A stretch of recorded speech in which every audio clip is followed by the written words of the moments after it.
Ja, mein Name ist Jürgen Höche. Ich bin Generalleutnant außer Dienst und war zu der Zeit von 1990 bis 1994 Brigadegeneral bzw. Generalmajor und ab 1993 Kommandeur der 5. Luftwaffendivision, eine Division, die alle Verbände der Luftwaffe der NVA unter sich vereinigt hat. Und wir hatten die Aufgabe abzubauen, umzubauen und auch wieder aufzubauen zum Teil, bevor wir dann 1995 in die normalen Funktionen übergegangen sind. Als ich 1993 die Division übernommen habe, in Strausberg-Eggersdorf, damals flog ich noch die Phantom. In dem Bereich hat mir jemand im Stab gesagt, ich müsste nun das einzige Flugzeug, was wir wirklich übernommen haben, als Kampfflugzeug, nämlich die MiG-29, hier fliegen, damit ich auch mit der Division auch wirklich Hand in Hand gehen könnte. Ich habe dann umgeschult, 1993 gleich auf die MiG-29 und habe sie bis zum Jahre 2002 geflogen. Die MiG-29 war das Flugzeug, was im Westen galt als das modernste Flugzeug, das die Sowjetunion damals ja noch in Betrieb hatte. Wir waren nicht ganz so begeistert von dem Flugzeug, weil zwar das Flugzeug hervorragend ist und im Luftnahkampf auch praktisch unschlagbar, aber für den modernen Luftkrieg nicht mehr hundertprozentig geeignet war. Wir wollten es eigentlich gar nicht übernehmen, aber die Bundesregierung hat gesagt, na, ihr habt doch immer gesagt, das ist euer größter Feind, den müsst ihr den jetzt auch weiterführen.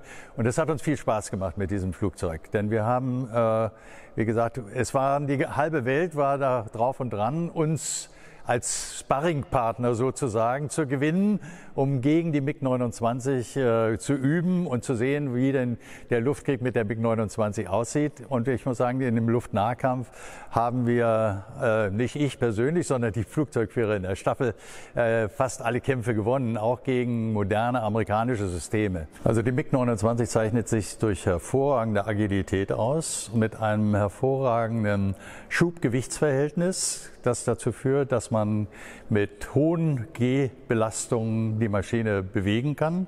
Sie ist von der Wendigkeit her sicherlich eine der besten Maschinen der Welt, wobei sie von den NVA-Luftstreitkräften so nicht eingesetzt wurde, sondern sie wurde im Prinzip nur wegen ihrer mangelnden Reichweite im Objektschutz eingesetzt, wofür sie eigentlich nicht gedacht war.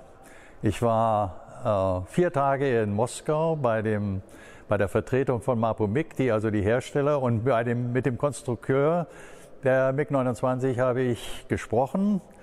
Und er hat mir in einem 2-Stunden-Gespräch versichert, dass die Luftwaffe die erste Luftwaffe wäre, die diese Maschine so fliegt, wie er sie konstruiert hätte. Weil wir sie eben auch wirklich auf ihre Wendigkeit hin geprüft und so geflogen sind, dass sie ihre Fähigkeiten voll ausschöpfen konnte. Ihre Fehler waren halt, wie gesagt, die mangelnde Reichweite. Man musste also, wenn man in den Luftnahkampf kommt, relativ schnell abbrechen, weil dann der Sprit alle war. Das ist ein Nachteil der Maschine. Es gibt russische Maschinen, die viel länger im Luftraum sein können, zum Beispiel die Su-27, die ähnliche Flugeigenschaften hat. Und es war halt eine Bekämpfung auf weite Reichweite nicht möglich, sondern nur auf kurzer Reichweite. Und das war zu der Zeit, als wir sie übernommen haben, dann nicht mehr adäquat. Das heißt, zum Beispiel konnte die Phantom schon auf viel größere Entfernung kämpfen als die MiG-29.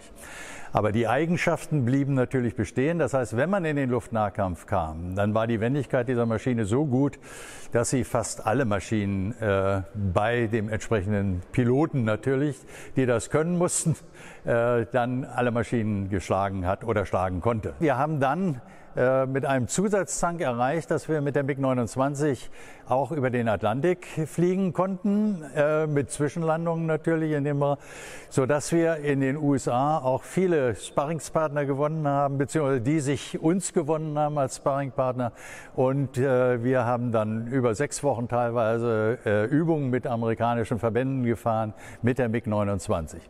Und ich muss sagen, wenn ich mit der MiG-29 irgendwo dann zu einer Besprechung Besprechung in Norwegen oder sonst was war es immer ein großes Highlight für alle Leute, die auf der Basis waren, wenn dort ein westlicher General, sage ich mal, mit der MiG-29 landete. Mir hat es viel Spaß gemacht. Wir haben die MiG-29 ja dann 2002 an die Polen übergeben, weil die noch MiG-29 weiter geflogen sind, weil wir mit dem Eurofighter dann einen Ersatz gefunden hatten, der dann adäquat für die moderne Luftkriegsführung war. Und die Polen haben das bis heute noch im Betrieb, diese Maschinen.